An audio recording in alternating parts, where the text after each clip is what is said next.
The wave-particle duality is one of the core concepts of quantum mechanics, which is slightly known probably because it requires a very advanced technical knowledge. But, as Einstein said, the quantum problem is such extraordinarily important that it should be known by everyone, and so it can be if we concentrate our attention on the essential and most innovative elements. The way that Rho defines the wave-particle duality can be divided into two parts. Phase 1 waves have particle aspects, and Phase 2 particles have wave aspects. For waves, we mean electromagnetic waves, i.e. synchronized oscillations of an electron in a magnetic field that propagate through space carrying energy. They can bring to mind C waves, but in fact they do not move in this way. It is only the field's intensity that increase or decrease in a wave way, i.e. forces are direct now upwards, now downwards in this way. The electromagnetic waves are described thanks to the wavelength, which is the distance between two peaks, and the frequency, which is the number of oscillations per second. The electromagnetic waves are what forms light. This wave nature of light is what brings to create the interference phenomenon. When a light beam passes through two parallel slits, it doesn't produce an image made of two equal light stripes, but of bright and dark bands in this way. This happens because waves interact with each other, creating new waves whose amplitude in each point is the sum of the waves that compose each new wave. So, if you had some wave in some region and lined up perfectly with some other electromagnetic wave, you'd get constructive interference. If it was out of phase, you'd get destructive interference.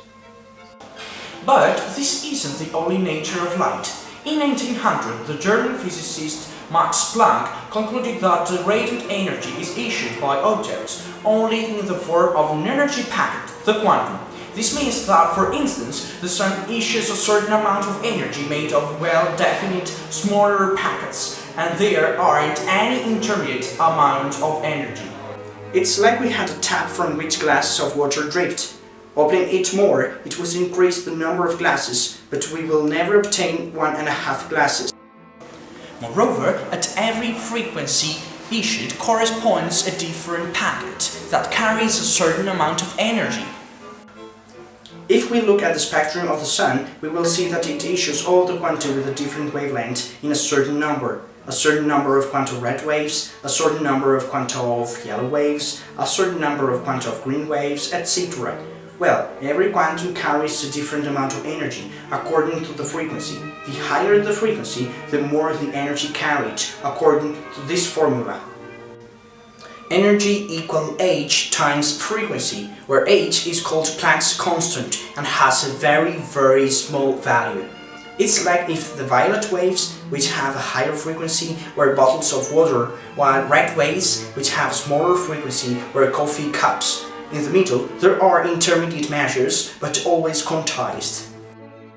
5 years later, Einstein confirmed Planck's theory, imagining that the light doesn't just exchange energy in a quantized way, but it's made of packets because of its own nature, and these packets are particles without mass, the photons. So the light can be considered sometimes as a beam of waves, sometimes as a beam of particles. It just depends on what kind of experiment we're making. It's a bit controversial, but we have never found further information about the nature of light. In 1824, Victor de Broglie conjectured that also a particle had a wave nature. For him, the behavior of a corpuscle in motion can be described with the propagation of a wave called matter wave, whose wavelength is associated to the momentum, i.e. the mass multiplied by the speed with this formula, wavelength equal h over mass times velocity. This nature can be verified only when the wavelength is big enough to interact with objects that have dimensions comparable with the wavelength's dimensions.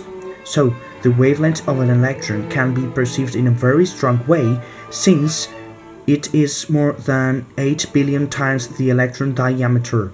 On the contrary, the wavelength of a soccer ball is extremely smaller compared with the ball's diameter, so the wave nature of a soccer ball is imperceivable.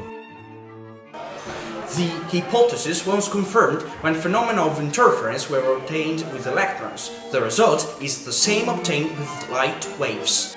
But why does this happen? The denser bands are areas where the probability to find the electron is higher, the less dense where the probability is lower, and this probability is related to the wave brought by every electron. I mean that the fact that objects have wave behavior doesn't mean that they move in the space as waves. Here we have it. The electron wave is a probability wave. And here, a totally new world opened, a world that brought the formulation of the current theory of the atom shape, passing through Heisenberg and Schrödinger, and on a practical level, for example, it allowed to create the electron microscope that uses the electron waves, and it allows to distinguish points that are much closer to each other, so we can see much smaller objects with a higher resolving power, like viruses, for example, since the wavelength of the electron is much smaller than the visible light one. But this is another story.